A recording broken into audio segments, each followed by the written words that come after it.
I'm a former student at Columbia. I graduated in 2012, and now I'm working on a startup called the Big Round Table with a couple of my former professors, and I freelance a bunch. So I recently wrote a report for the Tao Center about long-form journalism and the recent 5 years, what's been going on.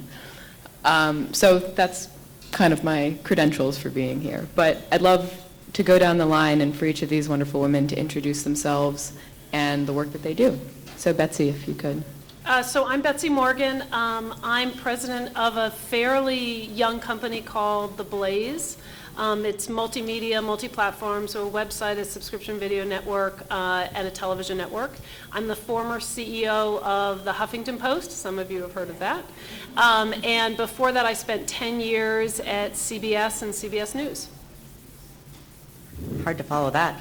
I'm Sarah Cohen. I run one of the 3 or 4 data journalism teams at the New York Times. I just arrived at the Times about a year and a half ago. I was the Knight Professor of Computational Journalism at Duke University before that, and then I had worked as what's called a database editor at the Washington Post for about a dozen years before that. So I guess I'm the old school car person here.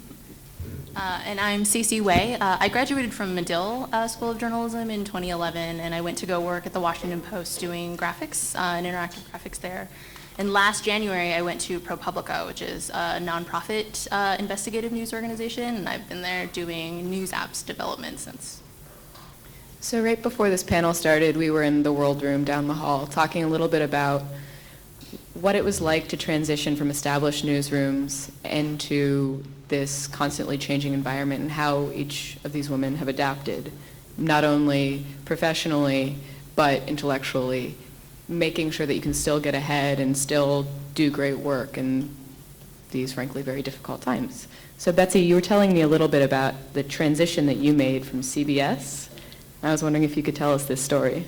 So I made the transition from CBS News to the Huffington Post in 2007. So HuffPost was about a little over a year old at the time, 12 months, about 18 months old, and all the folks at CBS, I had been there for 10 years, as I said, all the folks at CBS that I had worked with for a long time said, wow, we can understand why you want to do something different. You've been here a decade, sort of having this kind of midlife crisis in your career. You want to go do something different. But do you really want to work for that crazy lady that ran for governor of California? Like, are you sure that was like the right choice you want to make? And I said, absolutely. I want to pick, and I picked the most sort of disruptive, innovative, crazy, radical thing to do in the news and information space. And I think it turned out pretty well, right? What's really interesting for me is, you know, I was the person that counseled many of the people that are your age for many years that, you know, you had to decide, were you a big company person or were you a startup person? You couldn't be both, and, you know, your DNA said one thing or the other. And here I was finding myself going from a big company place, and I'd worked at big companies before I worked at CBS, to a very small company place. I had 30 people when I started at HuffPost, so it wasn't at 0, but 30 was smaller than the hundreds of people that I managed at CBS. And I learned that all the things that I did at CBS, all my kind of business practices and systems and operations, we just kind of threw out that whole rule book and did it totally differently. And I don't want to take up too much time, so I know Anna loves my Google Trends story. I'll tell that a little bit later. But you know, I think it's, that's the interesting transition of going from a big company to a startup is, what are you going to bring with you and what are you going to leave behind? And, you know, obviously I brought with me a certain set of values, and, you know, I had worked in major news events like 9/11 and the Iraq War and many presidential elections, and that was very important, and that was important knowledge to bring to a new newsroom. But there were a lot of business practices that legacy media did that startup media didn't want to behave the same way, that, you know, we didn't go anywhere close to, and we wanted to write our own set of rules. Cece, could you talk a little bit about coming from the Washington Post and the job that you did there and how that changed when you moved into ProPublica, which was more of a startup mentality? Yeah, definitely. So the Post, when I started as a graphics editor, and basically what I did was front-end design and development and data visualization. And my job was to get that part really right for every graphic that we had to do. And I had wonderful, wonderful people working with me that would do the beforehand, right? So the data analysis, the data collection, and then it would get transferred to me, or oftentimes we would work in parallel, and I would produce it without knowing exactly what the data would be, trusting that someone else has got my back and basically will do a great job analyzing it and cleaning it. My transition to ProPublica, right, so this year is like our 5th year in existence. Much smaller team, there's about 40 people in the newsroom total. And my team is about like, at the time I think it was like 6 people, now we're around 10. And my job there is to do the whole thing from beginning to end. So do the reporting, figure out if it's a story at all, and then figure out how to get the data, clean the data, design development, which drags out the process for like many more months than I had at the Post. But the difference really was like, you know, the Washington Post covers breaking news, right? And they cover everything. And so for a team there to be able to give me the amount of time that I would have at ProPublica to really delve into something, do all aspects of it, practice the techniques involved with all aspects of it was slightly impossible because they have people who are very good at each step, right? And that sort of allows them to actually make interactive graphics very quickly after an event has actually occurred. And so at ProPublica, we don't cover anything like that. But the difference has been really good for me as an individual because I've picked up a lot of skills that would have been very difficult for me to get time to pick up while I was at the Washington Post. And Sarah, we were talking a little bit about this too. I think this really dovetails, this leads into a conversation about data journalism and is it new, is it not? And, you know, what does one individual person need to know how to do in order to... Yeah. I mean, I know there's a lot of controversy about that, and the data journalism term right now is really hot, and I think one reason it's really hot is that it means everything and nothing at the same time. Like the word data is kind of mushy, and the word journalism is kind of mushy, and if you put them together, you really don't know what you're talking about. So I can give you like some sense of parts of that data journalism space have been going on in newsrooms for 30 years.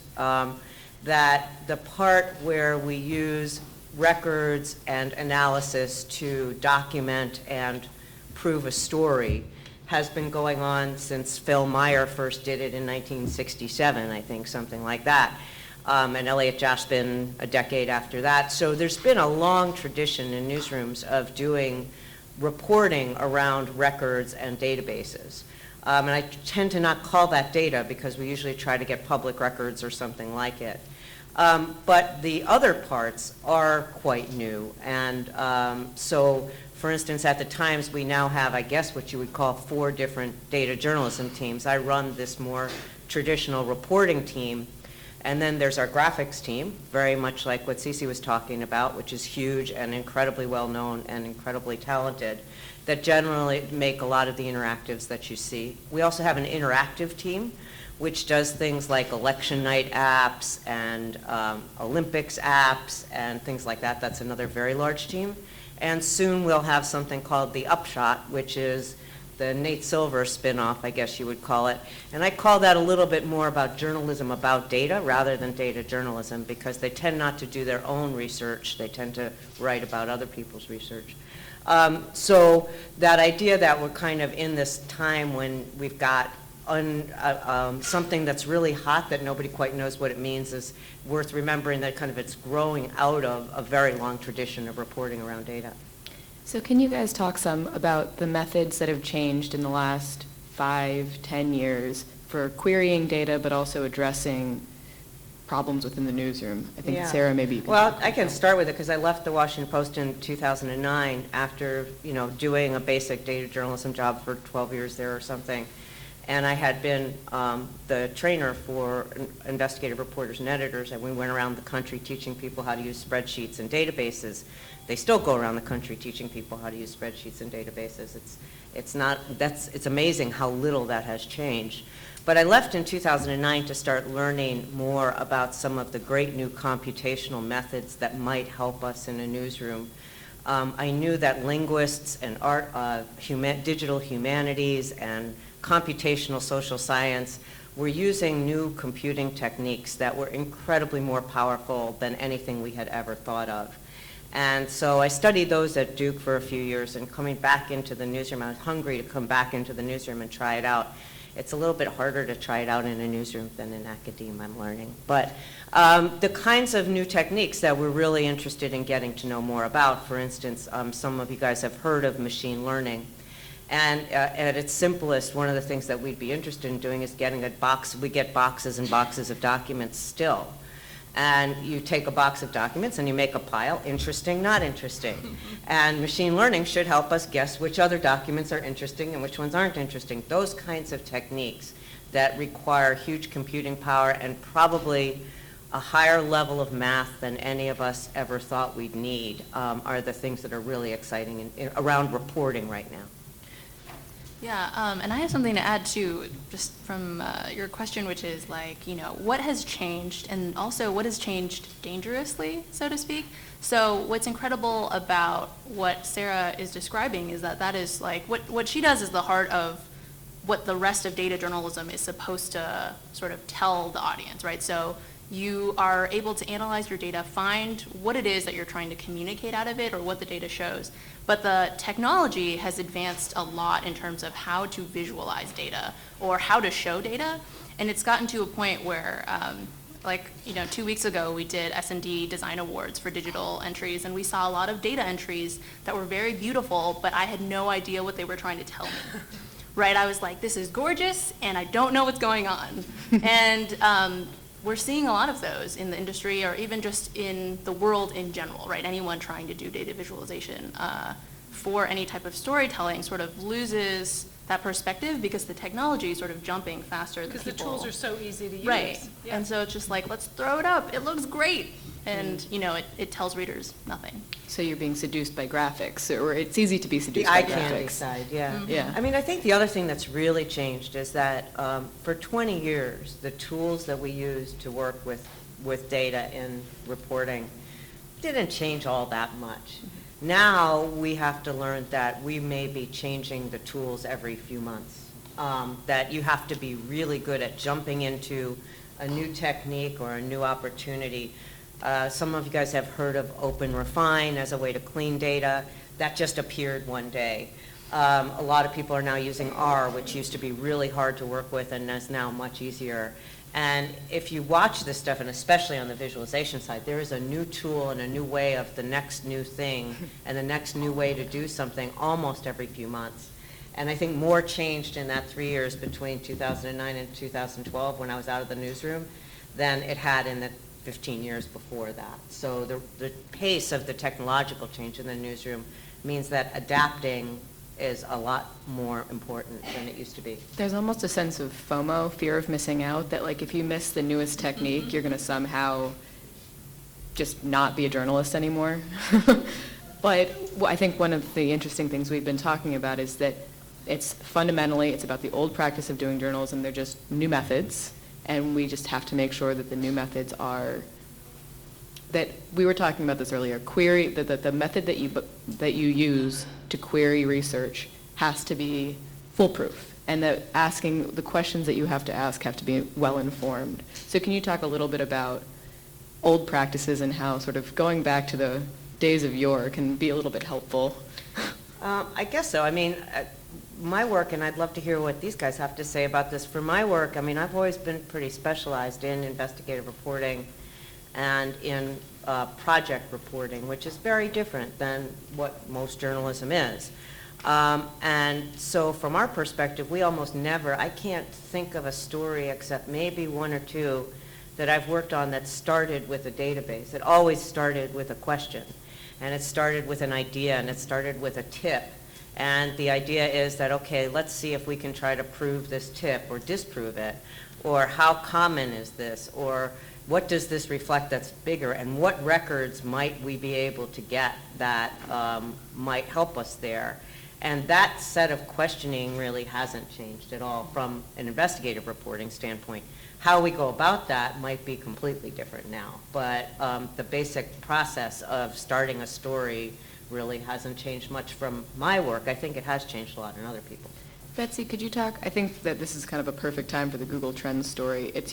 You were saying that there was new technology. So I'll tell my Google Trends Yeah. story, Which I've been waiting all morning. No, Sarah didn't get to hear it on the prep call. And it feels, even to tell it now, it feels a little bit dated. And this kind of goes back to that transition that I talked about, going from a mainstream news organization to a startup.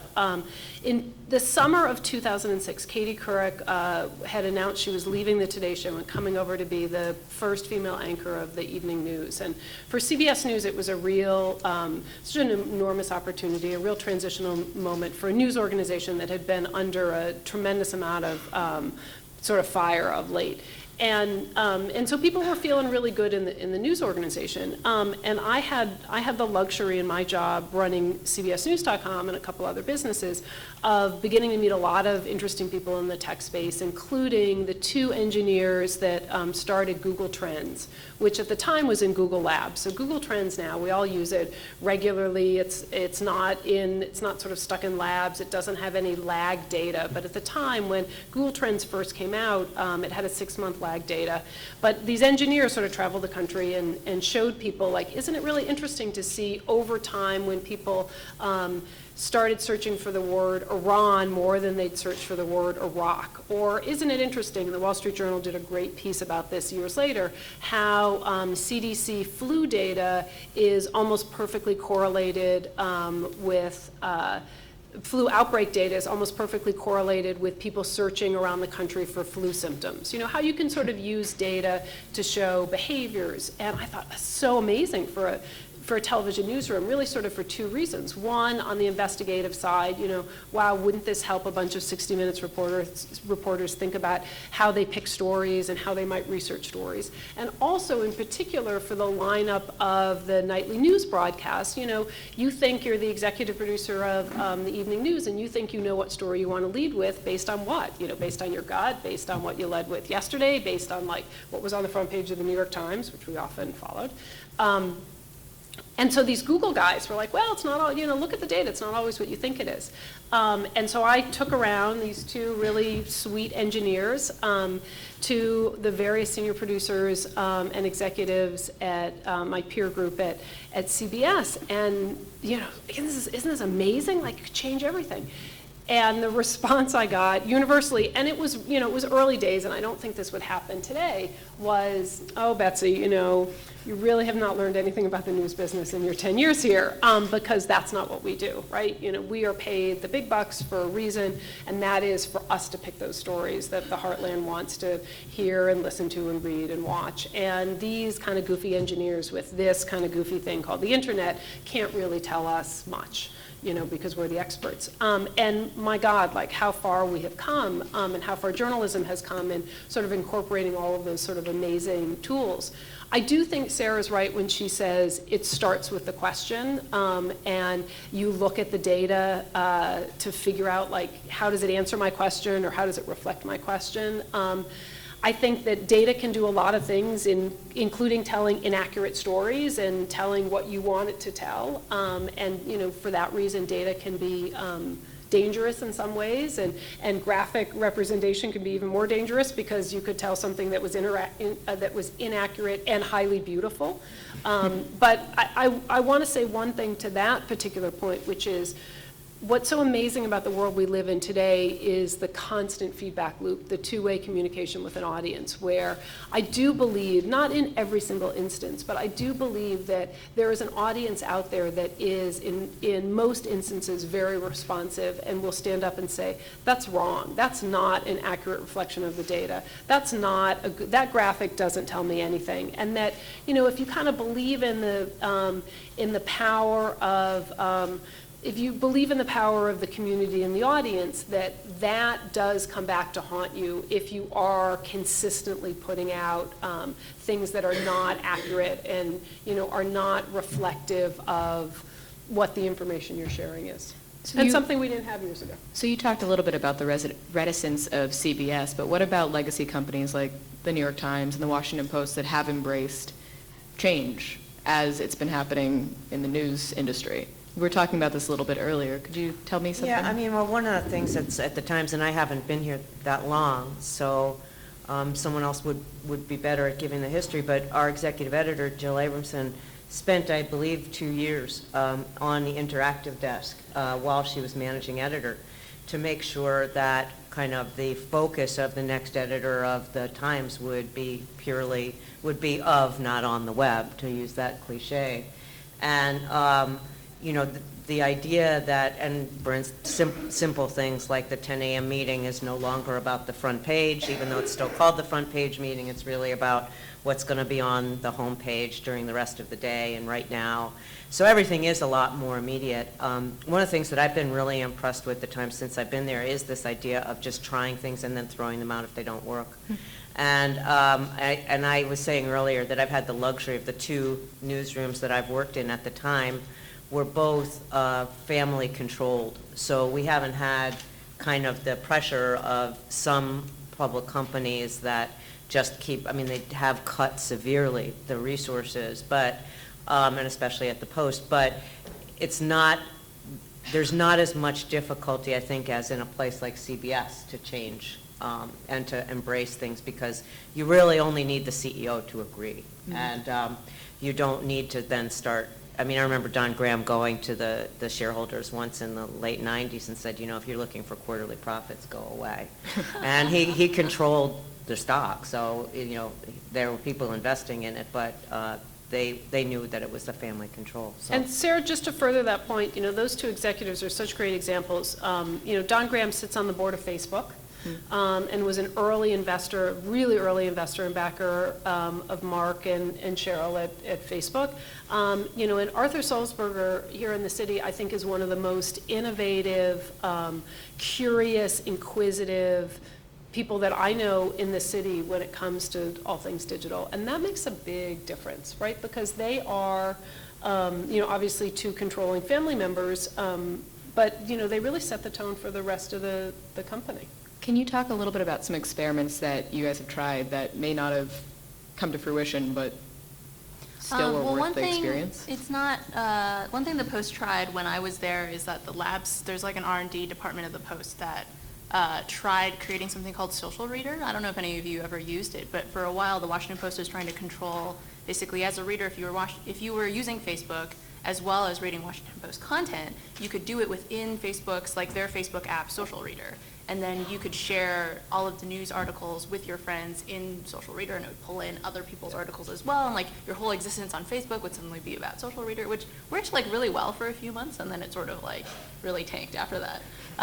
But it was something that like the newsroom was definitely willing to try, and like money was put towards this department to do anything that they thought would be different, could be successful, but didn't have to be, right? It's not like Social Reader didn't work and then like a bunch of people got fired. That's definitely not what happened.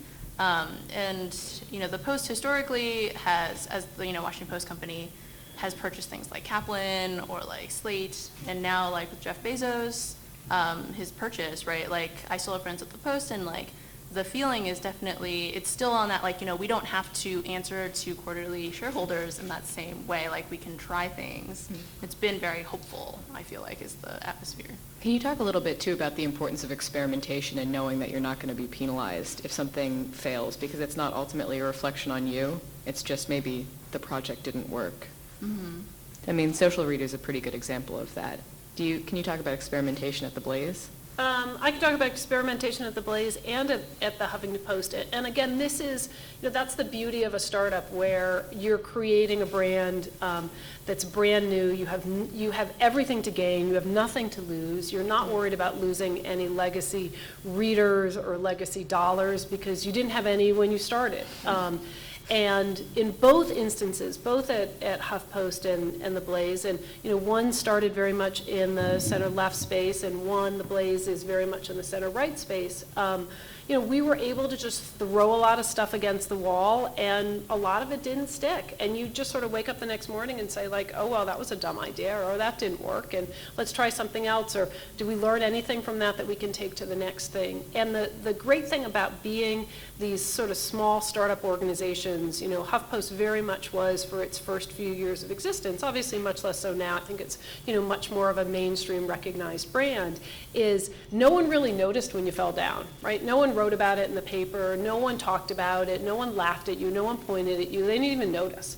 And so, the idea of being an underdog and the idea of being able to experiment without anybody paying attention is a really good idea. And it's sort of funny because I talk to so many startups that so much want, from day one, that wide recognition. Everybody needs to know who I am. I need to get my story in the New York Times. I need to have my public profile as a CEO be higher and more elevated.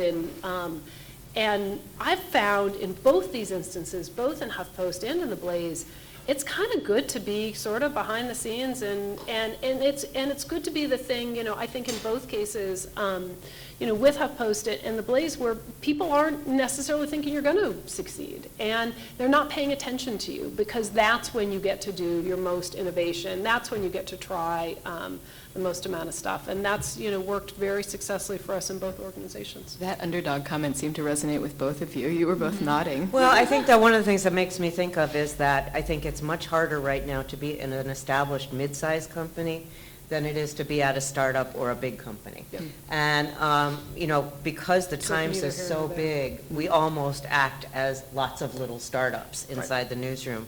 Whereas if you're in like a mid-sized daily at this point, you are under such pressure that you can't, you really don't have time or freedom to do it. And there is kind of a similar mentality, but it's just within a corporation. The Times also has an R&D lab, drone journalism, the whole bit. We're looking at drones, we're looking at sensors, we're doing all the stuff that all of the, the latest stuff that we're doing, but we're kind of able to do it in small teams on the side without anybody noticing. And it's probably done even more in private than at a startup, because it's just such a huge company. And it does only one thing now. It only does publishing now of the New York Times. So maybe it's the hardest place to be right now as an established mid-sized company. How is that, you were talking about mini startups within the larger newsroom, different from 20 years ago? I mean, that seems like a pretty profound change. It's hard for me to say. I don't know. When I started at the Post, it allowed some of that. I think there was less to experiment around. The internet was brand new. At the time, our internet was a separate company across the river because it was walled off both for internal business reasons and so that the losses could be isolated from the rest of the newsroom. And so, our integration just wasn't there. And that was really what changed around 2009, was the total integration of the company. And I believe a similar situation was the same way at the Times. Everybody starting up their internet side was like, let's protect our print thing and just put this little internet thing over here. So our internet, WashingtonPost.com, had a lot of startup mentality, whereas it did not have it in the Post. Having said that, the Post is for as big a place it is, it's a reasonably scrappy newsroom. So it's not as hierarchical as a lot of them. So there was plenty of room to move around.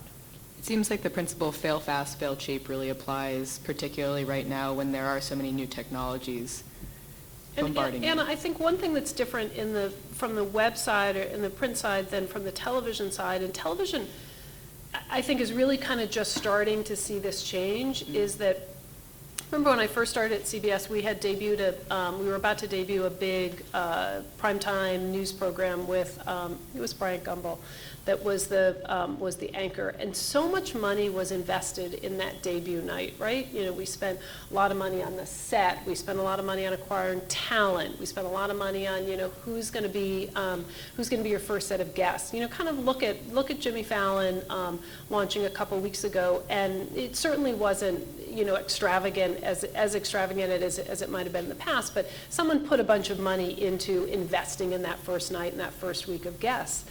And that's still, if that fails, you dump all that money, and you see it in the television side and the way the pilot season still exists on the entertainment side out in Los Angeles.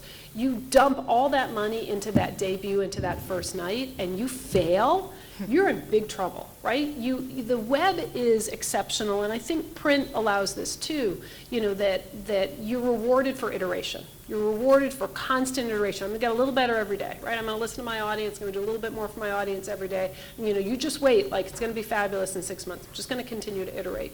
Versus television, where there's still this sense that it has to be the big wow on the debut, or no one will come back for the second show. Is part of that because the process is also more exposed now than it was? If you are iterating every day, the product, the homepage is changing every day, but you see one news broadcast every single evening. Yeah, I mean, I think part of it is the medium, but I think part of it is also the system. I mean, that's what everybody that runs that system still behaves that way. Not to say that you want to have a crappy, you want to have Jimmy Fallon's first show, not have a great guest, and the set's like not even finished yet. You don't want that, but I think in television, the mentality in television isn't to sort of give it more breathing room, that we seem to be much more sort of forgiving of and allow on the web and in print to an extent. And I just want to, I was thinking through this idea of failing fast. I mean, there are some things that we're not allowed to fail at, right? Mm-hmm. We are not allowed to fail at accuracy ever. And so, it's not okay to half report a story and stick it on the web and have it wrong. Even if it's done fast, and even if you correct it fast, it's still not okay to do that. It's not okay to build an interactive that simply doesn't work. Right. So there is, when we talk about failing fast, I think we're talking more about business ideas, new products, things like that, not the basic journalism. We don't have that option of failing frequently and failing fast on the basic journalism. I just wanted to clarify And that. your readers will leave you, and they will go Absolutely. somewhere else really fast. And you'll not have a job pretty quickly. Can you talk a little bit about at ProPublica? I mean, you said that you work on single projects, and that because you see them from conception to publication, what does this mean for you being able to ensure that the presentation is exactly as it should be? Yeah, so it's a very interesting process because on one hand, it's sort of like, oh, this is wonderful. It's been my dream to do the entire process, to know how the story forms from beginning to end. But then once you sit down to, say, write the article while you're finishing up sort of your design for the actual interactive, it becomes very interesting for your mind to like switch between It's those hard. things, right? And to there are often weeks where I have to just be like, this entire week all I'm doing is writing, right? I can't just keep switching back and forth. And when it comes to presentation, at ProPublica, definitely, we do it, let's say I'm working on a project, I do the entire presentation, and then I send it to the team. And I say, what do you guys think? What are your critiques? And we spend some time just getting feedback from them saying like, well, I don't think this is as intuitive as it should be, or, this presentation tells me this, but like, are you actually trying to get at this? And it's because when you're so bogged down with all of the details, you do need that like fresh perspective to get you where the project should be, and not like me as someone who has so intimately delved into the details understand the project already. Yeah. So a little bit of this too is everyone needs an editor, right? Mm-hmm. And it's all about blurred lines in the newsroom now. You talked about this a little bit, that there's a de-silification that's happening within newsrooms, and I think that really encourages disruption and encourages innovation. And can you talk a little bit about the Blaze, how that's been true? So we've, and again, sort of going back to the first thing that I said about kind of rewriting different rules in working for a startup, one thing that was a big negative, I thought, in the team, and I was responsible for this team, so, this was my responsibility, that we did poorly at CBSNews.com is we separated the edit people from the tech people. The tech people, I don't even think they worked in the same building. They were like across the street, like sitting with the 60 Minutes people, which was sort of strange. And the edit people would come up with great ideas, and they would take them over to the tech people, and the tech people would say, well, that's a lousy idea, but I can do it in 3 weeks, or, that's a good idea and I can do it in 3 weeks. And they just weren't part of the process. And something really kind of struck me in going to HuffPost, and we've really doubled down on this at the Blaze, is that if you put edit and tech together in the same room and you don't make one group more important than the other group, and they're really sort of equal collaborators, that extraordinary things happen. And that was true in spades. I mean, it really is one of the reasons that HuffPost has been so successful is that tech worked hand in hand and closely with edit, and the tech team was allowed to post stories. So we had one, our CTO, for years would come in on a Saturday. He was trying to figure out how we could do better in PageRank on Google, and he'd come in on a Saturday and he'd post kind of lifestyle-y stories. He wouldn't post hard news stories, he'd post lifestyle stories, which were written okay, not great. In part to try to kind of figure out how PageRank was behaving, how the Google spiders were behaving, and whether he could learn some things that he could then take back to the rest of the edit team on Monday that kind of help them get their stories more discoverable. And no one said like, no, you're the CTO, you're a tech guy, you don't have a journalism degree, you can't post anything. You know, we all said like, wow, that's kind of making the product better. And I think the same is true. In the team with the team at the Blaze, that the group of the editors sit with the tech people, and the edit people don't tell the tech people what to do, and the tech people don't tell the edit people what to do. And I think a good day at the Blaze is when I sort of look over into the newsroom and see two young people arguing with each other, and a tech person and edit person really arguing and trying to sort of hash it out and figure out what's the solution. And for me, I always say that my job is just, and not just because I help run a company called The Blaze, but my job is just to help help the place from getting set on fire and help people from setting each other on fire. And I don't really do anything, as a manager, I don't really do anything else, meaning, all the success of both businesses come in the fantastic young people that we've hired, and it comes from their innovation and their ideas and their ability to sort of grind it out and work together and figure out solutions. And if you're a good manager, you just kind of stay out of the way and make sure the place doesn't burn down. So if you guys would like to start raising your hand for questions or lining up, we have about 15 minutes for that. But I'm curious, so this sounds like things have really come full circle since that Google Trends story. So it was a complete, like, no, the engineers are saying this, no, we have editorial judgment, no, we're not going to listen to them, Right. to they're very ingrained in the process. They are the decision makers, absolutely. What's it been like witnessing that transition? How are you finding this work more satisfying? Oh my God, it's so much more fun. It's so much more fun. Can you talk a little bit about that? Because you were doing this type of work at CBS. You were in a managerial position at CBS, and you're in a managerial position here. I just think, I think there's technology enables people to do so many amazing things. There's so many great ideas out there. Journalism is at, I believe, a huge renaissance moment. There's there's still a lot of crap being written, but there's a great journalism being created every single day. And it's being created by the next generation. And to be part of an organization that enables that, I just feel very fortunate. Wonderful. There is a question from Twitter, and it is, how have Huffington Post and ProPublica changed traditional outlets like New York Times and the Washington Post? And if I suppose that means, how... I don't know that any of us here would know. You Maybe kicked the ball Betsy would know forward. that best of anybody, probably. Certainly, I would say that coming from the Post and the Times, there's more people to watch. There's more what we would call competitors, and it's hard to change the culture of journalism where you still want to have something exclusively. If you never have anything that is exclusive, there's no reason for anybody to come read you rather than anybody else. So there is still that desire to be competitive. There's a lot more people on your trail on that, on one sense. On the other sense, the good work that's done in both places are getting more exposure than ever. So, I think that, and also watching how a place like the Huffington Post learned how to do search optimization really was huge in both companies. But I have never been in on those conversations, but I know it was an influence. Also, I just want to add really quick, what's interesting about ProPublica's business model is that we are funded by grants and individual donations mostly. but our content is actually all Creative Commons, so anyone can republish any of our stuff as long as you attribute the reporters and attribute ProPublica.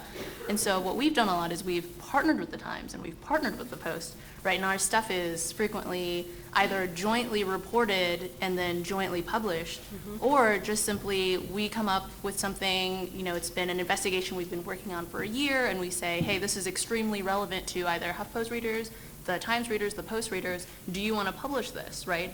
And we don't charge papers to do that, but then the piece itself and the sort of investigation we're trying to expose and elevate and bring to public attention gets that attention through various medias, and multiple people can reap the benefits from that.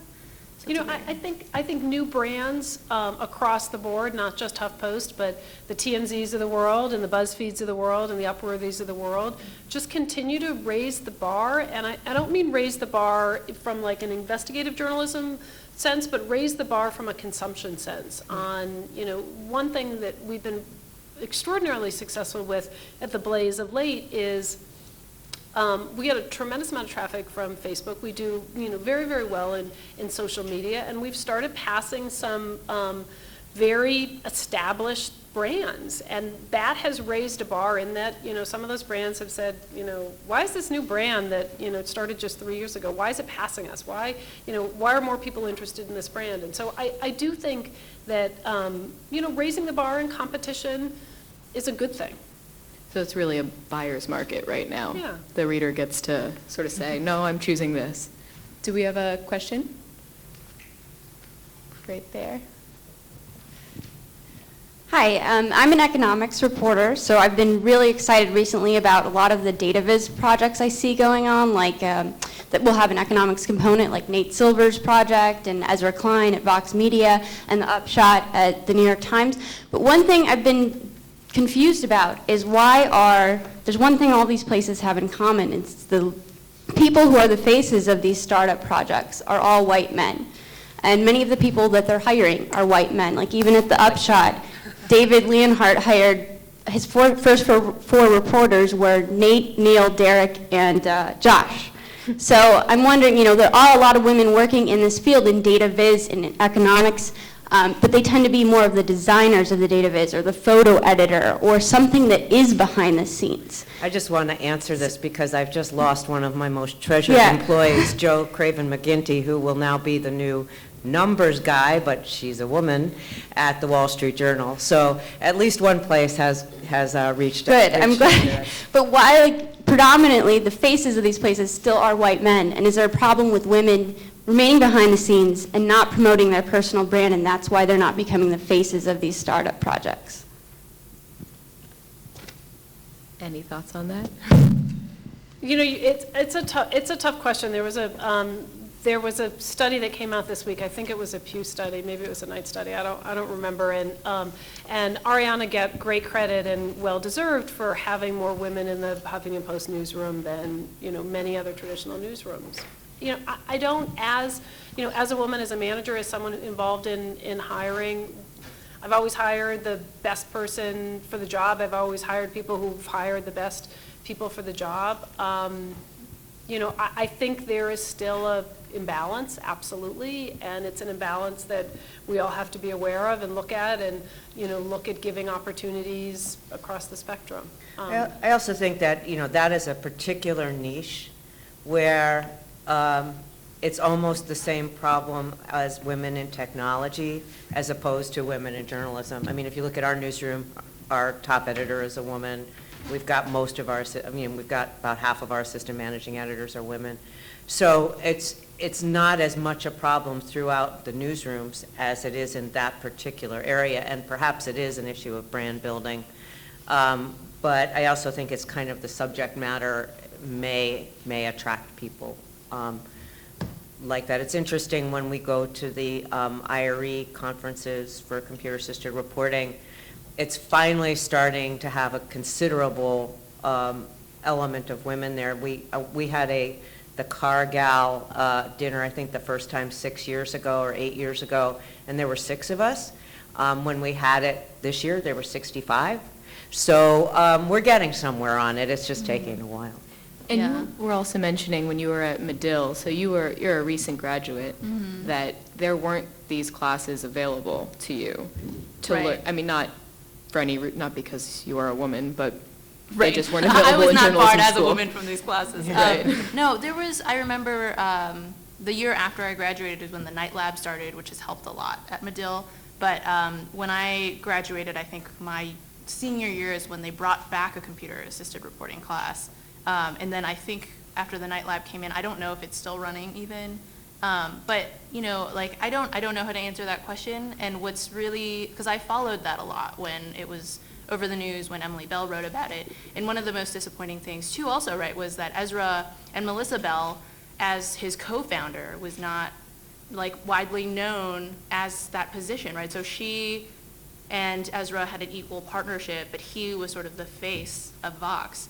So it was very, I mean, it was generally very disappointing. And she wrote, like, a very good sort of Twitter rant, I guess, about it. But it's, I mean, it is a problem, I think, when journalism and tech intersect in this way, because the tech problem with sort of discrimination against women is historical and has always been there. And I definitely feel very fortunate. You know, like at ProPublica, we are the tech people, right? We don't have like a separate tech department. And I, at the Post or at ProPublica, have never felt the things that I hear from my friends who are in tech and who are women working, like using similar skills, and how they feel like isolated. And obviously, it all depends on where you are. But I mean, I've had, like when news breaks that something horrible has happened in the tech industry again. When I was at the Post, I had male colleagues like Jeremy Bowers who would like come running to my desk and say, I hope I never make you feel this way. Like, this is horrible. And, you know, that's very heartening. But I just want to go back to the idea of brand building, because there is something, I think, and I'd be really curious what Betsy thinks about this.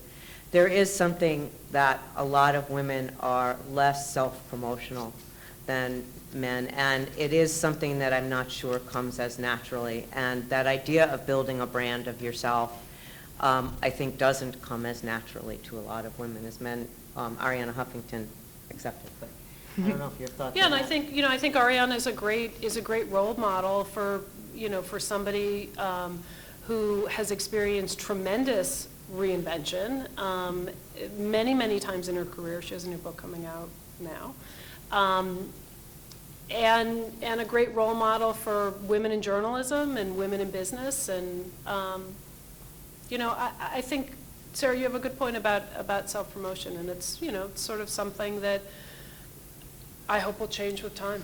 So how have you individually sort of asserted your expertise without the sort of, you know, I'm going to buy a Facebook ad for myself? Like, that's not this type of self-promotion we're talking about.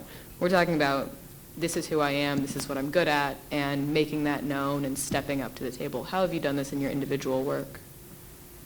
I'm not sure I have.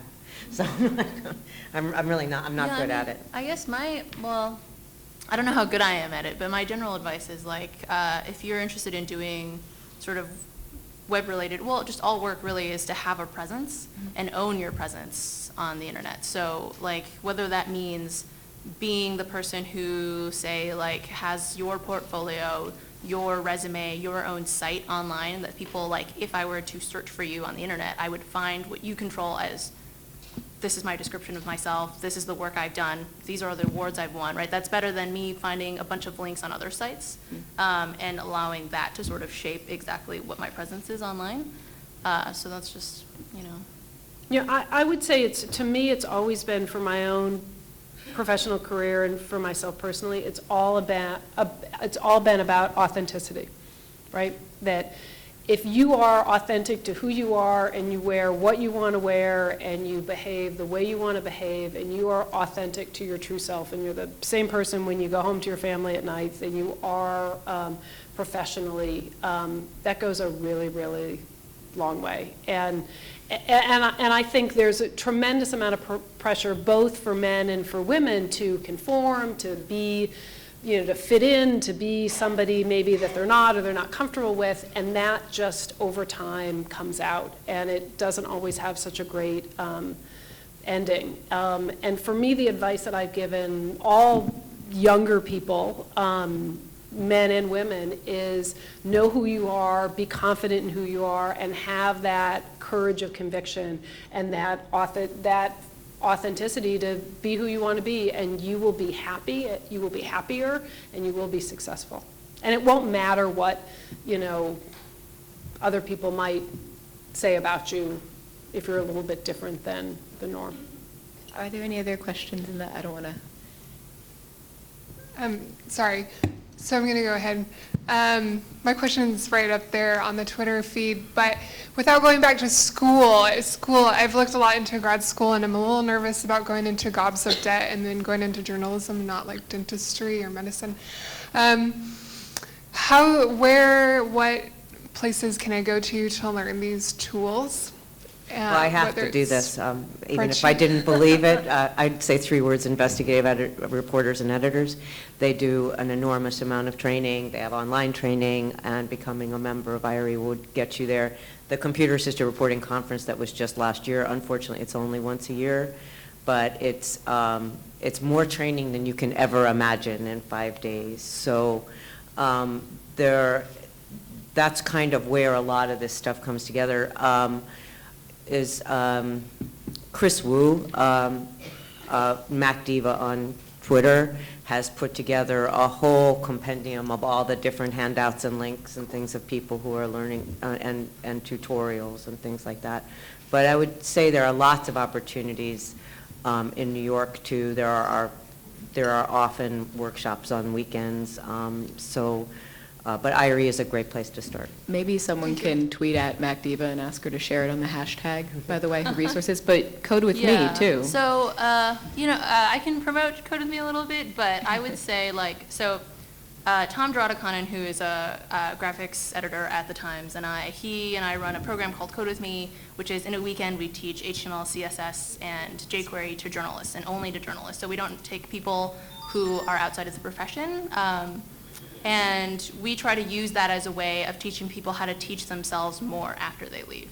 But my general advice is, yes, be a member of IRE. It costs much less than most other professional organizations. $25 a year. It's for students, yeah. For students, yeah, it's ridiculously cheap. Go to NICAR. We at ProPublica and basically people who are tremendously experienced in what they do go to NICAR. They teach workshops on any subject you could possibly think of wanting to learn in journalism. So be it data analysis to any specific programming language to mapping to data visualization techniques, all taught at NICAR. And my general advice for anyone who's interested as a journalist in learning to code is to just do it yourself. Mm-hmm. You can come to Code With Me, that's fine, I would love that. But what we really try to teach our students is that coding is a skill that you can pick up on your own. And when I was a journalism student and I wrote to people in the industry asking, do I need a master's in computer science? The answer was no, right? And I asked people who were developers and then came into journalism, you did that, right? Do I need to do that to do this job? And the resounding answer was no. You can teach yourself, and all you really have to do is set realistic expectations and be incremental. So just pick one thing as a project that you're interested in and try to make that happen. And then make it, as simple as possible. And once you can do that, pick something that's just slightly more complicated, right? And the amazing thing about the internet right now is that there are literally tutorials for all this stuff everywhere.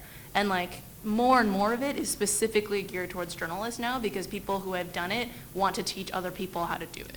And I guess the one thing that I would say on that is that it can be incredibly overwhelming to start because right now you can go everywhere from visualization to front-end development to the more traditional computer-assisted reporting to higher level analysis. And so I think you would want to take a look at what is your goal. Do I want to learn this for reporting? Do I want to learn this for publication?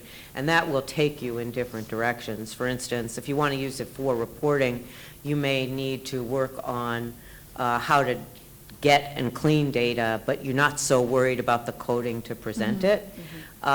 And if you're interested in visualization, you may want to start with something that's already been gotten and cleaned and just work on the visualization. So I think with more and more of these data journalism specialties, that choosing which path you're trying to learn more about and not trying to flit around on all of them because it can be incredibly overwhelming. I know I'm overwhelmed by it, so. One thing also might be to do is get a project that you know you can succeed at and then Yeah. build and, give yourself successful benchmarks you can succeed at. If you guys have any tutorials and PDFs you want to share, please do share them on the hashtag. Anyone out there on the live stream too. Is there another question? I think there was one right here. I think Sarah hit on a really good point that mid-size outlets probably are squeezed the most, and I'm at one right now.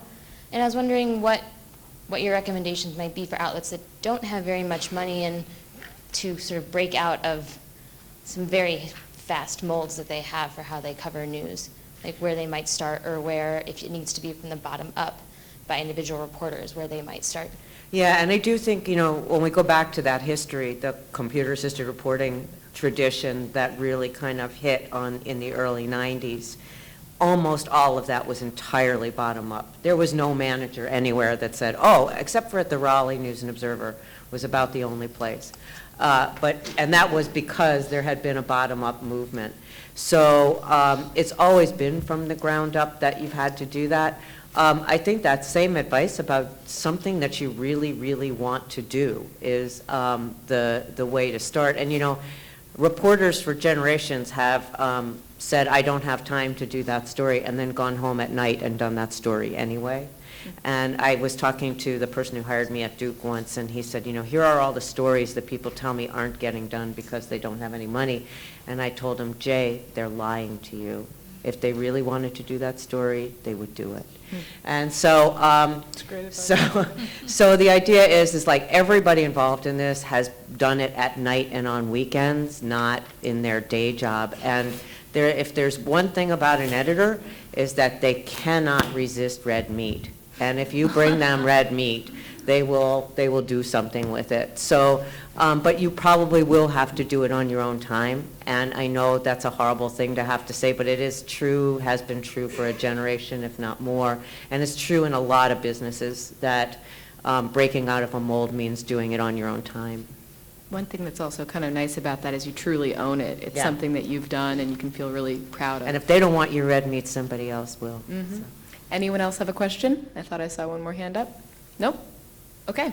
Well, thank you so much. Is there any other advice that you guys would like to impart about learning how to code?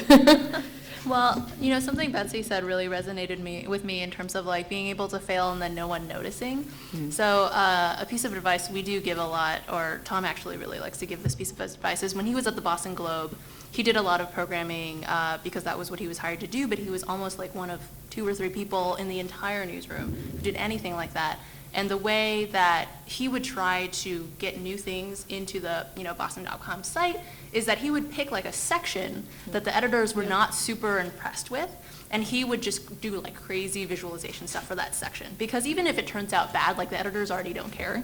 And so then he gets to like, and then he makes something impressive and they're like, oh, we want that for politics, right? We want it for like election night. And then all of a sudden, like what you've been sort of working on the side becomes something that you can work on at work. Right. Yeah. It's really true, and it works, totally works. Well, thank you so much. It's been a really lovely panel. Give them all a hand, please.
Great to be here. That was just such a fabulous talk by Kimberly Dozier. I'm just so privileged to have heard it. Thank you so much. Really makes getting up on a Saturday morning worthwhile. So just briefly, I'm the public editor of the New York Times, the first woman to hold that role. And thank you. We have a wonderful panel here, and I think it's important for you to know who's sitting here. So I'm going to take a couple minutes to introduce each person, and I hope you'll find that's worthwhile, and then we'll kind of plunge into the questions and the comments. So just to my left is Lynn Povich, who is an award-winning journalist who spent more than 40 years in the news business. She worked at Newsweek for 25 years and was one of 46 women who sued the magazine for sex discrimination, the first women in the media to sue. Her book on that landmark lawsuit, The Good Girls Revolt, was published by Public Affairs in September of 2012 and issued in paperback more recently. It's a great book. You must read it. Go and buy it in paperback or hardcover as you wish, but it's really very interesting, and it was my first contact with Lynn, was reading her book. In 1991, Povich became editor-in-chief of Working Woman magazine, the only national business magazine for women. She joined MSNBC.com in 1996 as managing editor East Coast to help launch the 24-hour news and information cable internet venture, overseeing the web content of NBC News as well as MSNBC Cable. To her left is Janice Simpson, the co-director of Arts and Culture Reporting at that competitor, CUNY Graduate School of Journalism, another great place. She has spent nearly 3 decades at Time Magazine, serving in a variety of positions that included assistant managing editor, arts editor, and deputy chief of correspondence. Before joining Time, Jan was a staff reporter for the Wall Street Journal. She has worked at Essence, Ebony, and Women's Day magazine, and was a contributing editor to Theater Week and W magazines. She currently blogs twice a week about theater at the website she created, Broadway and Me, which is worth checking out. She is also, very interestingly, a member of the advisory committee of the American Theater Wing, which administers the Tony Awards, which means that Jan is a Tony voter. Yeah, pretty cool. And at the end of the panel here is Nancy Giles, who we're very honored to have with us. She's been a contributor to the Peabody Award-winning CBS News Sunday Morning since 2003, voicing her opinions on everything from politics and race to pop culture and the conspiracy of high heels. As an actress, she was in the ensemble cast of ABC TV's Emmy Award-winning series China Beach, and was the announcer and sometimes co-host of Fox After Breakfast. On film, Joshua, the documentary Before the Music Dies, True Crime, Working Girl, and Big. On radio, The J. Thomas Morning Show, and Giles and Moriarty with CBS News correspondent Erin Moriarty. G&M won back-to-back Gracie Awards, American Women in Radio and Television for Best Talk Show. So we have a really terrific panel here, and I think all of us can speak with considerable experience to the subject of breaking into the boys' club. So I'd like to start off with asking each of the panelists to tell us a story about, we'll get happier about all this, but to tell us one of the bad stories from the early days about being excluded from the boys' club. So Lynn, would you start us off? Well, in the old days, and I joined Newsweek in the mid-'60s, if you were a woman and you applied to Newsweek, you were told, if you want to write, go someplace else. Women don't write at Newsweek. That was the way it was. Women were hired to be fact checkers or researchers, and men were hired to be reporters, writers, and editors. 2 people who graduated from the Columbia Journalism School, she was hired as a researcher, he was hired as a reporter. So that was the way it was in the 60s. So all of us who came in under that particular system, and women could rarely get promoted out of that research category, which was the basis of our lawsuit. In my personal story, I actually had a wonderful mentor, a man. I was his researcher. He liked my reporting. I was promoted to reporter and then to a junior writer. When the senior editor who promoted me moved on, a new senior editor came. I had started my career at Newsweek as a secretary in the Paris bureau of Newsweek. And my boss at that time later became the new senior editor in my section. And he simply said to me, I don't care what you've been writing, as far as I'm concerned, you're a secretary, and you're gonna have to prove yourself all over again. This is one of the things women have to do, by the way, all the time, which is to prove themselves again and again and again. And what was interesting, besides making my life miserable for 2 years, was that that's the way women were seen at that time. We were seen as basically secretarial assistants without the kind of talent, even though we all graduated from the same kinds of schools as the men were getting hired. And while I was miserable and started thinking about a career out of journalism, I stuck it out, and 2 years later, he was fired. Hey. Has a happy ending. Jan, would you tell us a little bit about your beginnings and the not so good stuff? When you sent us that question, the first thing that came to mind, it's not as gratifying a story as Lynn's. I went to San Francisco. I was in my early 20s. I had worked at Women's Day magazine straight out of college, and I had written a lot of the interstitial pieces in the magazine. I moved to San Francisco.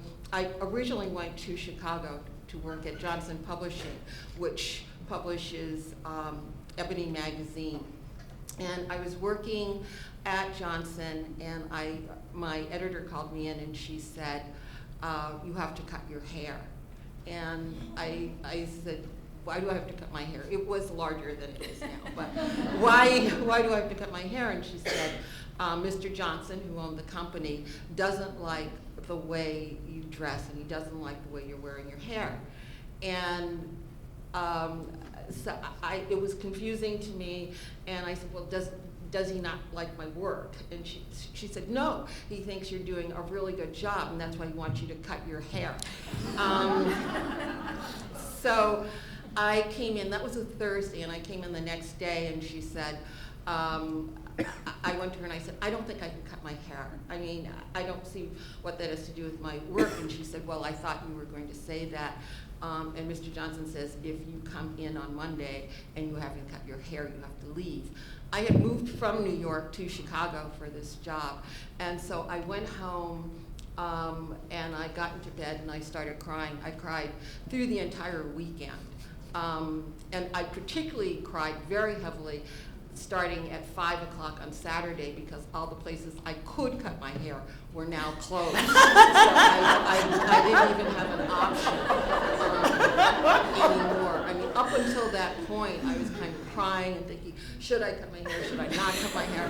And then it was like, now I have to go in looking the way I do. And with red eyes as well. And so I went in and they gave me a ticket to leave. And told me that they'd be happy if I freelanced, but I was just no longer going to be there where he had to look at me and my hair. And so I went to San Francisco, where my college roommate lived, and I asked people I knew in New York if they knew any contacts in San Francisco. And this is the story that leapt to my mind when you asked this question.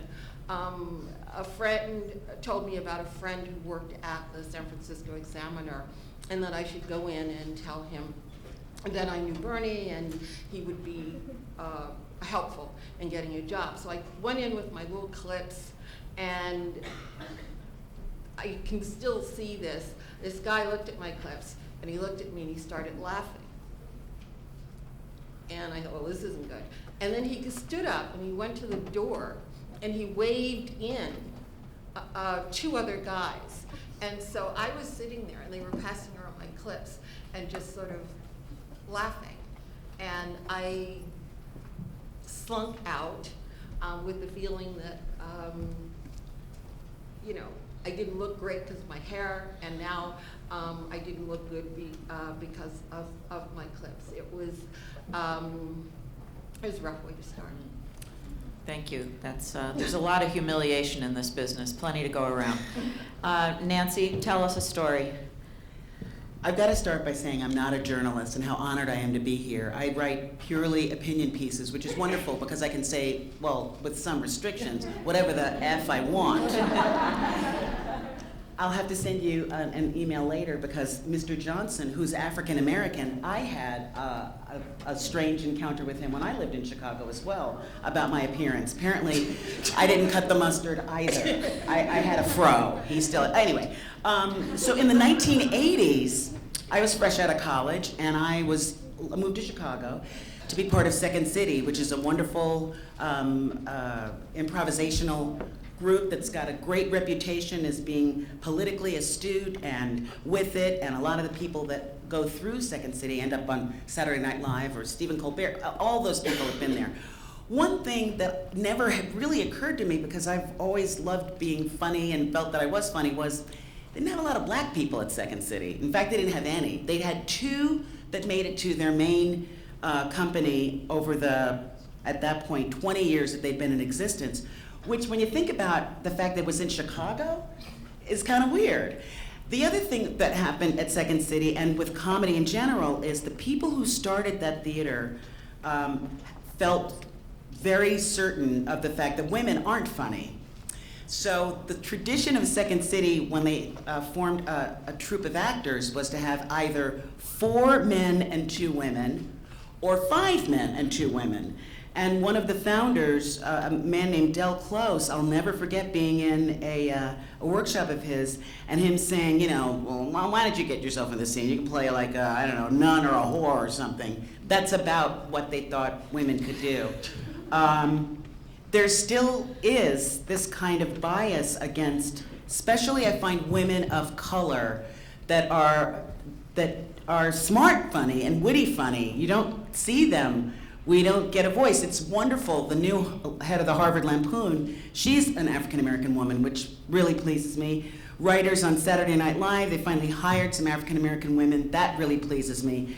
But those were avenues I tried to break into 20 so years ago, and they were closed to me. And the comment I kept getting, whether it was an audition or my writing or whatever, was, I wasn't ready. So. I think we've all heard that. So I'd like to raise a question that I don't know whether this is has an element of sexism in it, but I think it's an interesting question, and you can tell me if you think that it is sexist. But I'd like to raise the question of work-life balance and how you've managed that.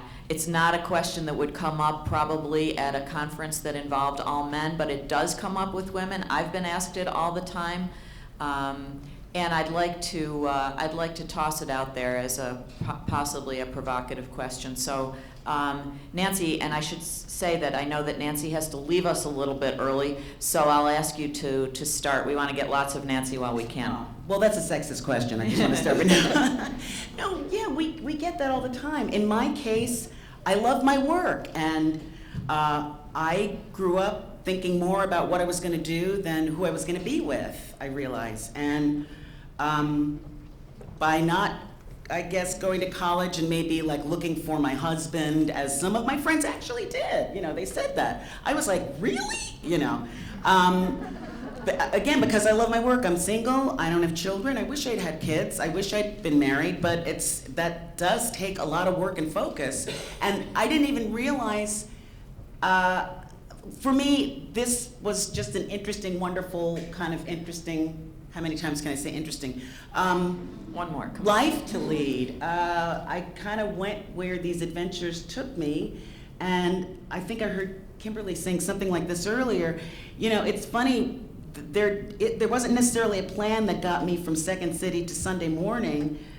except when I look back, it all kind of led that way. But it's kind of being open to the opportunities that you're given, and sometimes scaring yourself and taking a chance where you feel like, I have no reason to be here. So, you know, my life is as balanced as it can be. You know, I'm on OkCupid. What do you want?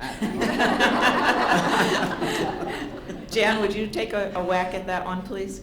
I think it's an issue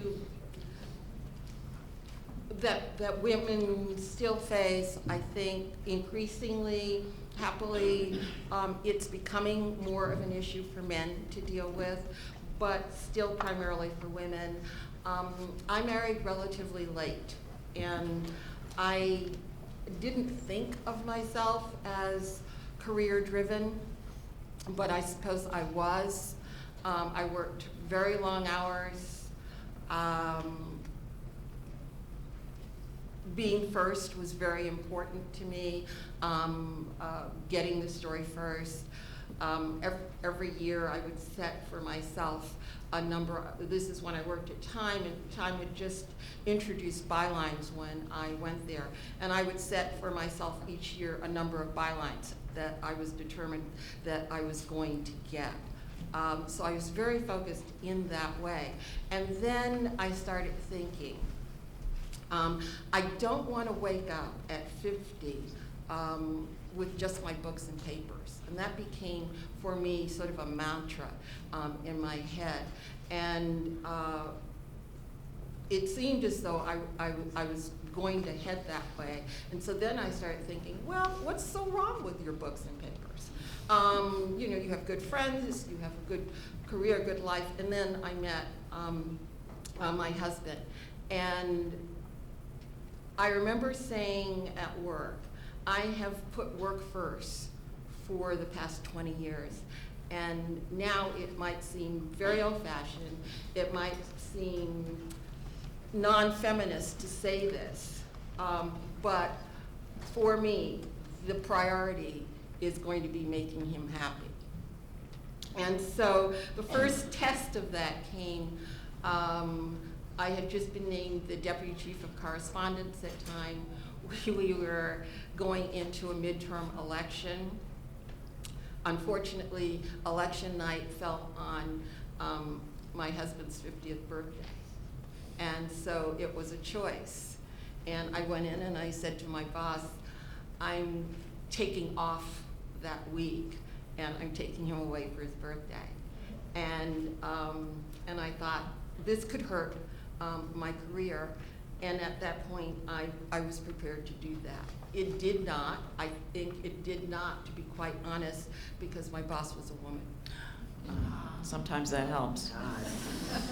Len, would you take Yeah, a crack I think at that? it's important to address this issue because the young women I talk to are all agonizing about how can they do both. And so I think we do have to talk about how some of us have managed to do this. Obviously, there have been no public or private supports for any daycare paid medical leave, so we've all muddled through our own ways and made our own choices on this.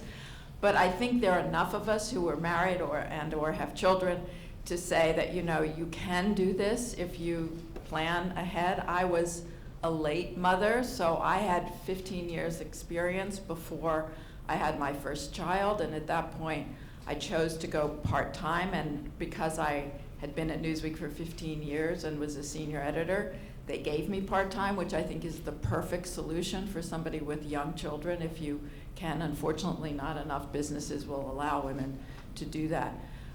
So personally, I was able to do it that way. But I do think that young men also now are more interested in being involved in raising their children, and I encourage young women and young men to get together in their workplaces to talk about these issues and change the structure so that it works for working parents. Because right now, it doesn't work, especially in journalism, which is unpredictable and very late hours. I just want to tell a quick anecdote. I interviewed Sheryl Sandberg for the Chicago Trib about how businesses have to change, not how women have to change. And she told me an anecdote about her brother that sort of impressed me. Her brother's a doctor, and he was hiring a woman to work with him on his team, a doctor. And he said to her, You're married, you may want to have children one day, and if you do, my door is open. You don't ever have to talk to me about it, but if you want to talk about it, I will promise you, you will get a paid maternity leave. I will not give away the best assignments. They will be back here when you come back, and I will support you when you return. She said, you know, it's not illegal to talk about pregnancy leave. It is illegal to discriminate. But because he said that to that person, she is a much more loyal employee to that boss than she would have been. So I encourage workplaces to have these discussions. I think it's really important. And Margaret, you should answer this question. You have children. I do. I have 2 children, and I remember as I was about to put my hat in the ring to become the managing editor of the Buffalo News, where I was working, I remember that my children were really little at that time, and I remember talking to my dad about it, and you know, should I go for this? And he used a word that I will always remember, which was that is going to be very consuming. And it is very consuming. I mean, listening to Kimberly talk, that's a very consuming, you know, sort of existence. And our profession, our craft, is not one that really lends itself to a lot of balance. So I think you know, the way I did it was, you know, I took 2 6-month maternity leaves and went back to work. And I worked, you know, the whole time, and I had childcare help in my home, and you know, my kids have turned out okay. I think they're not terribly damaged by the whole thing, but it's extremely challenging. So I'd like to ask this: how much have things really changed? Lynn, would you start us off? Well, I mean, obviously there's been enormous progress. I mean, look at Kimberly herself. I mean, we see women covering wars they were not allowed to cover. We see women in top positions in some news organizations like the New York Times and NBC News. So you can look at the breakthroughs, but as that was said in the very beginning, the statistics on bylines, on commentators, on Sunday morning appearances, on op-ed columnists are still bad. It's about 2/3 male to 1/3 female. So there's still a lot to be done. Mm-hmm.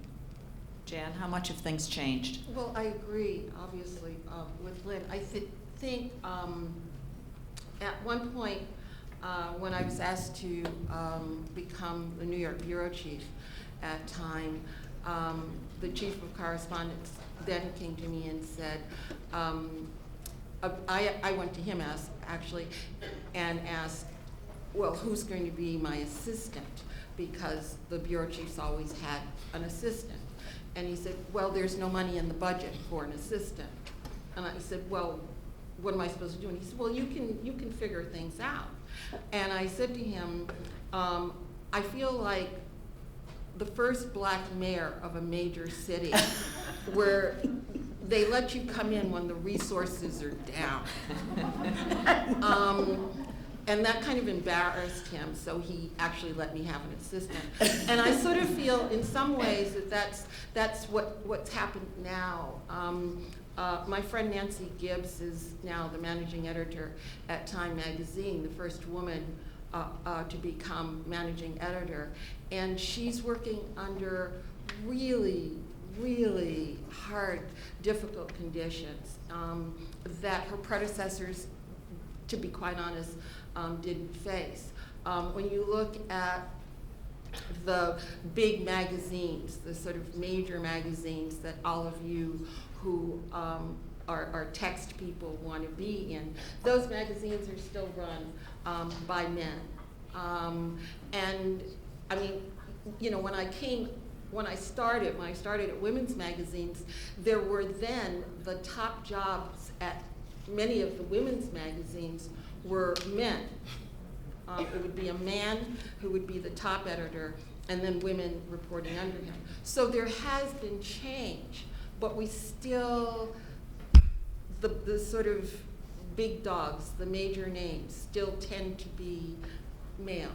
And we also think, one of the things I find a little distressing is we look at a magazine like GQ or Details, or Esquire.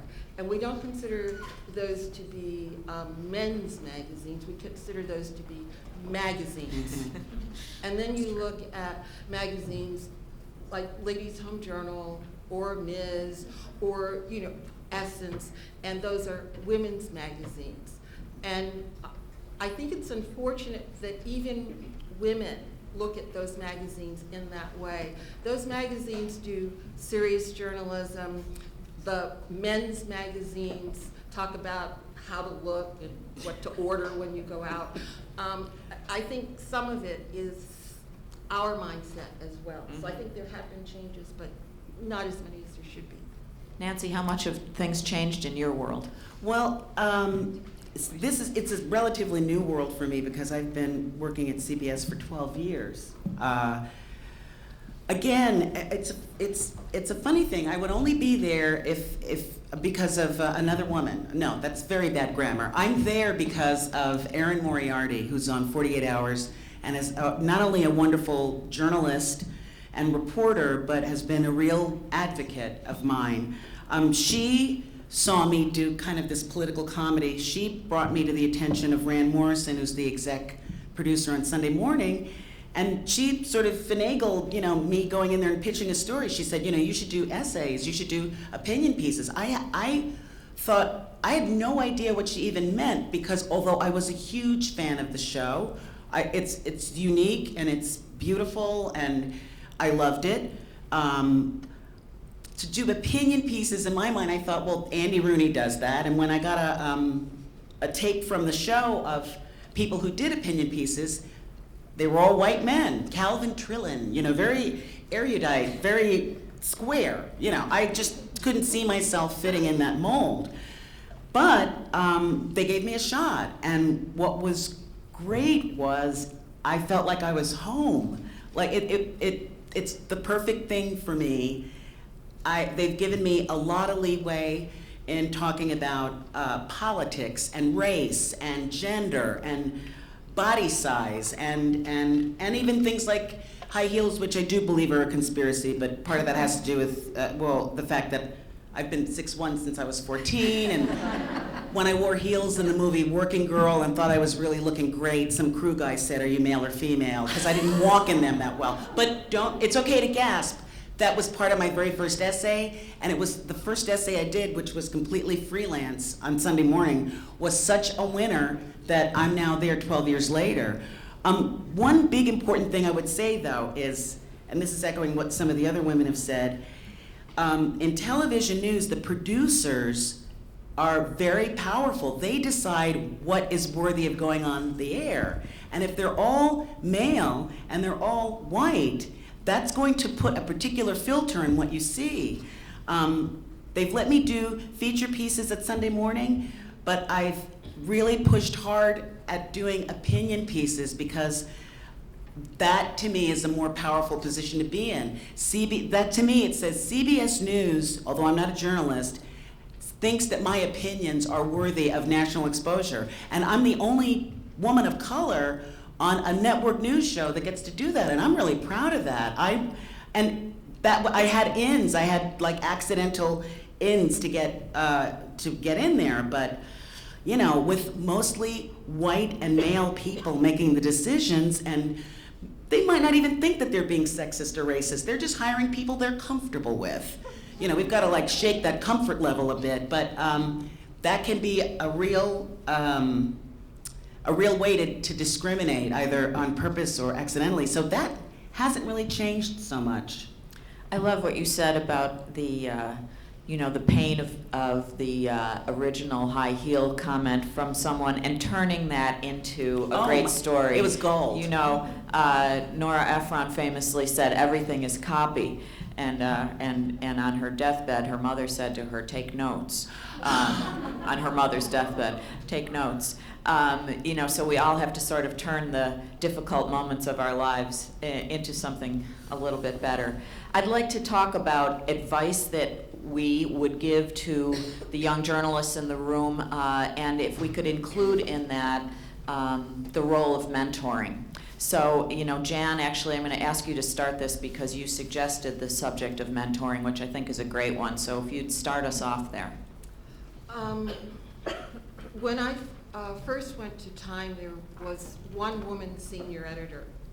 Her name was Martha Duffy. And I was told to stay clear of her. People said, she's not very good with other women. She likes to be the only woman. So I stayed clear of Martha. And I had trouble on a story, and I asked to have my byline taken off the story. It was a big deal because bylines were new at the time. And I was leaving, and going down on the elevator was Martha. It was late at night, the door opened, there she was standing there. And so I had to get on the elevator, I couldn't avoid Martha. And she said to me, "You took your byline off. That wasn't the best way to fight it." And she said, "You should have come to me." And after that, every week, every other week or so, Martha would call me, and we would go to lunch. She was an excellent supporter, and I found that over the years, we had a small nucleus of women at the magazine, and we were very supportive of one another. It was interesting to me because I was watching as Kimberly was giving her speech, and it reminded me of our meetings because I saw both Lynn and Margaret nodding in support of what Kimberly was saying, and I thought, yeah, like, we're here for you. We're here, we got your back, we're supporting you. I want to encourage women to support other women. Once you get in the door, once you're doing things, support other women. I also want to say do good work. Just basically. I came from a family where my mother always said, you have to be better than. Again, being a black woman coming into a field, I remember talking to a younger journalist, and she said to me, I want to do what I've seen you, and she mentioned some other women I know do, but I don't want to work as hard as you guys did. I don't know any other way to do it. I think you have to work hard, and then I think the final little bit of advice I have is ask for what you want. I find that every job that I got at the magazine, I asked for it. I did not wait for someone to come and suggest it because they weren't going to do that. And so I asked for the work. We had, and I'll end it with this, because Anita Hill's book has just come out, and at the time of the Anita Hill, Clarence Thomas hearings, the chief of correspondence at Time asked one of the women there to go around and see if we had a problem of sexual harassment, and we didn't. But what we did have is women feeling left out. And so they convened a meeting of women to talk about what were some of the issues. And one of the things that we found that was really interesting, someone said, who here has ever asked for a raise? There were about a dozen of us. And no one raised her hand. And they said, who here knows a guy who works here who has asked for a raise? And everybody's hand went up. And so the next time I went in for my evaluation, I asked for a raise. And my boss said, no, we've got a budget problem here. I'm not giving you a raise. And so I said, oh, okay. And I started backing out of his office. And he said, wait, that's it? You ask, I say no, that's it? Come back. So I did. And I got my raise. So ask for what you want. That's great advice. Great advice. Nancy? That's hard. I mean, it is hard because I feel like women are hot-wired to not do that, to just make do. Now, it's so interesting because I think in the back of my mind, I sort of knew you have to do twice as much. I don't remember my parents saying that, probably because I was watching too much TV and wasn't listening. But my thing has been over the years, and it's probably why I've been in therapy a long time and will continue to be, I've always had this thing about things being fair, right? And I would put myself on the same playing field as anybody, white guy, white student, and whatnot. And my thing would be that, well, that's not fair. I'm just as good as so-and-so, why can't I? He, messed up on his so-and-so, why can't I not so helpful. Because life, as my late father said, kiddo, it's not fair. Life isn't fair, and it's true. Women can be really, really great advocates and mentors, and sometimes they can be not so good ones. There can also be men who can help and mentor you. But people like Erin Moriarty, Marquita Poole-Eckert. Marquita is an incredible producer, and she was at Sunday Morning. She was wonderful to me when she was there. I have a friend, Nancy Wyatt, who's a brilliant editor and producer. These are my friends who had been at the network longer, and the kind of stories and advice and whatnot that they told me was invaluable. But to echo what Janice said, work hard. Like, you've got to work hard. One of the things Erin said to me was, don't present ideas for commentaries to the show. She said you should have a radio cut ready, which is basically have it all written ahead of time. And it took me a while to understand that, because again, part of me was like, well, Ben Stein doesn't do that, so why should I have to? And it's like, you can't do that. It doesn't matter what this person or that person does. So I have finally gotten it in my head that you've got to really, do your shit. You got to do the work. You got to do your job and be ready and be open to criticism and feedback and figure out ways to finesse it and not fall apart. And to quote Jennifer Lopez, who was at a radio show that I was, I guess this might be the last thing that I say, but this is wild. She was I was working with Jay Thomas on the radio, and she was going to be a guest in studio, which was a big deal. And knowing that she was going to be there, like, the whole station was in an uproar, and people were running around like, J-Lo, J-Lo, J-Lo. And, I thought someone was going to run out to throw rose petals on the floor for her, but someone ran out to get her a sandwich ahead of time. All these preparations were made. And then she kind of swept in, and the sandwich was there, and she was like, you got this for me? And I thought, why are you acting surprised? It was in your writer or whatever. Anyway, I'm watching her, and this is right after the dress incident with Puffy at the Grammys. And because I'm kind of neurotic and, like, who died and made you king, I was trying to think of a way to ask her, why her? What was her thing? How did she get where she got? And I figured out this creative way of saying, you're amazing, you've done all this stuff. You compliment first, that's what you do. Made da-da-da, we're both from the boroughs, you're from the Bronx, I'm from Queens, we're public school, but what do you think you have, what do you do that other people haven't done? And she looked right at me with these penetrating eyes, and she said, I am relentless. And at that moment, I was like, she is. I also thought, gee, I'm not, but that's a big thing. That's a great piece of advice. Can I just end by saying, because I'm so sorry I have to leave early, my email is gilesinc@gmail.com. My last name's in here, and Inc is I-N-K. So if anybody wants to have a conversation or anything, and I'm so honored to have been part of this panel. Great. Thank you so much for being with us. Lynn, would you tell us what advice you give to young women, young journalists in general, and how mentoring figures into that? Yeah, I would just say, I think it's really important to be a really good reporter.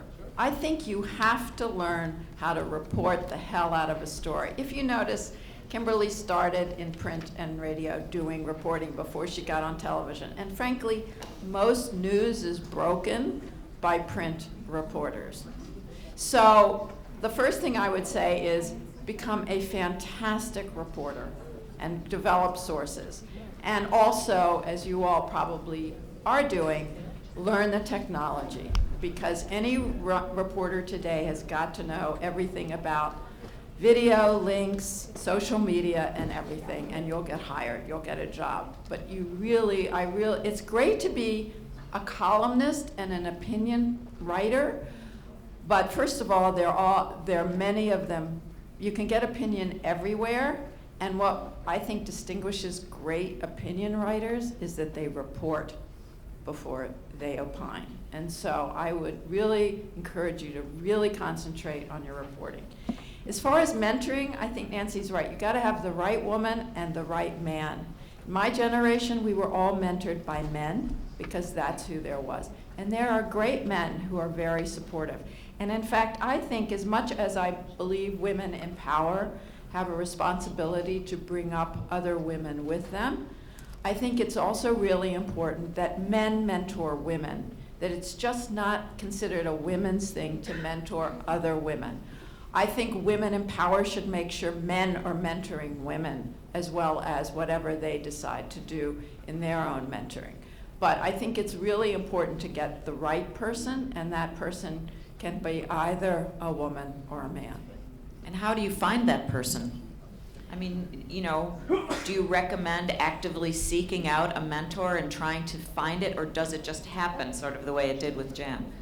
Well, I think you can look around your place of work and see, you know, who you'd like to be mentored by, and, you know, develop some sort of a working relationship before you actually ask them to mentor. If they don't know your work, if they're in another department and you just go up to them and say, will you be my mentor? You know, no, who's going to do that? Because everyone's too busy anyway. So I think if you have some sort of working relationship, you had a piece that went to them, you had a story idea that came up, and you can develop a working relationship, then I think you are more likely to get mentoring by that person. I also think you can go out of your workplace. A lot of people are mentored by people who don't work at their workplace but are doing similar work elsewhere. My daughter's in the film business, and she said there's a very high woman in the film business who invites 8 other young women who do not work for her, but she mentors all of them in their workplaces. So if you can't find one in yours, look outside, because there are plenty of women who would be happy to talk to you. That's great advice. I'd like to, do we have any questions that have come via the Twitter feed? Okay, great. So let's open it up to questions right here, if we could. Oh, to the left. Okay. Can I ask Absolutely. one before I Naturally. have to scoot? So I often found I was in a situation where I would be pitted against another woman doing the same job. You know, like, oh, there can't be 3 different women who cover wars. We can only have one at the network. It's like Highlander, there can be only one. So did you guys come across that, and how do you, when that happens, or when you come across another woman who was raised in that atmosphere, and so they're afraid to help another woman, how do you get beyond that? Ladies, have you experienced that? I have had experiences where there was the pitting, but I think I was just very fortunate. When I was at the Wall Street Journal, there were very few of us, and I remember once another woman and I were both, she was in one bureau, I was in San Francisco. We were put on the same story, and only one story was going to get in. And she very graciously sent me her notes. And so we decided not to play. We just decided not to play. And her gracious offering of sending me her notes, I knew that then I had to pay it forward as well. So I think, you know, you can choose not to play the game. You know, when we were suing Newsweek, we were all pitted against one another because we knew one person might get promoted. And it was through organizing to realize, you know, why are we fighting each other? It's really the system that's keeping us this way, that we developed this bond of sisterhood and started talking about our salaries. We started realizing, wait a minute, let's share information, because what we're really talking about is the system. I find that many young women in this generation don't have a feeling of sisterhood the way the women's movement allowed so many of us to challenge these roles. And so I encourage you, to realize that, there are ways to have these conversations with one another and sort of say, what is it really her the problem? Is she really the problem, or is it the fact that one of us is going to get that position? So what we really need to do is say, as Kimberly said, why does there have to just be one? Why can't 3 of us get promoted? I'll just mention that one of the first things that happened to me when I came to the New York Times about a year and a half ago was I was asked to come and speak to a group of young women at the Times. So these are reporters and videographers and so on, and they call themselves the Old Girls Club. Well, they are not old, but there were 12 or 14 of them, and they met monthly, and they had Jill Abramson come and speak with them, and they asked me to come, and they had a rule. They would go to a bar or something and have these meetings, and the rule was they had to go around the table and overcome their sort of feminine tendency to play down their own accomplishments, and they had to tell a story about something great that had happened to them in the past month, which I thought was very cool. And it's that kind of solidarity that I think that Lynn is talking about too. So another question from the audience. I'm Rita Henley Jensen. I intended not to ask a question, but while here, I got an email from Helen Benedict, who's on the faculty. And I don't think she was aware of what you were saying, but she was pitching me a story idea. There are only 3 current war writers who write about women amongst all the war writers getting attention these days for books about Iraq and Afghanistan. Not only are women soldiers and Marines being entirely forgotten by the plethora of male war writers out there at the moment, but Iraqi women are totally absent from their pages. And then she goes on and on. Here you go. I mean, we talked the whole morning about the amazing achievements of all of you, and yet Helen Benedict on the faculty of this university is emailing me to highlight the lack of opportunity and the lack of coverage of women. So I'm asking this just to carry this Good question. forward. It's a good question. I feel like we should include Kimberly in the answer to this. But Lynn, would you take a crack at that? Why is that the case? I think the role of women in the armed forces is still under the radar. I mean, we know they're there, and occasionally we see their pictures, but I think when we think military, we think guys. I think it is such a macho thing that it is amazing to me. I am reading David Finkel's book, which is about what happens to the Iraq. It's called The Good Soldier. The first one was called The Good Soldier. What happens when they come home. And there are it's mostly about soldiers with PTSD, but he does follow one female vet and what happens to her. But it's 1 out of 5. And actually, I think Kimberly should probably address. Would you take a crack at answering that?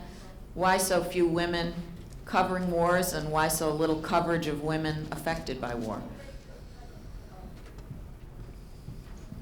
First of all, when you're out there in the field, you see a lot of women covering wars. It's half and half, if not more women than men, because at least on the writing side of things, because we're often more willing to take the lower salary and the risky situation of being overseas. So looking around at the AP, I had, Anya Niedringhaus, who we lost yesterday, Kathy Gannon, Heidi Vogt, and me, and Deb Riechman. Our bureau chief happened to be a guy named Patrick Quinn at the time, but he was way outnumbered by all of us, and that was just at the AP bureau. In terms of interviewing women in the field, you generally, as a reporter, you want to interview the decision makers. And in the military, because combat roles are still mostly barred to women, even though that's being explored to open that up, you have to be in a combat role to get promoted to be in a leadership position where I would be talking to you and asking you, what are these troops going to do? And the same thing happens with most Afghan officials or Palestinian officials. There was one interesting case, though, where the women always made air and the guys didn't. And that was in Northern Ireland, because their accent is so fast that when I would play the tape to CBS Radio, the women were the only ones they could understand. So, but great. yeah, I mean, that's what happens. You're going to interview the decision makers, and until those decision makers, especially in the Middle East, are women, you're interviewing men. Right. Thank you. I think we are probably wrapped up on time here. Thank you to a great panel, including Nancy, and thanks to all of you.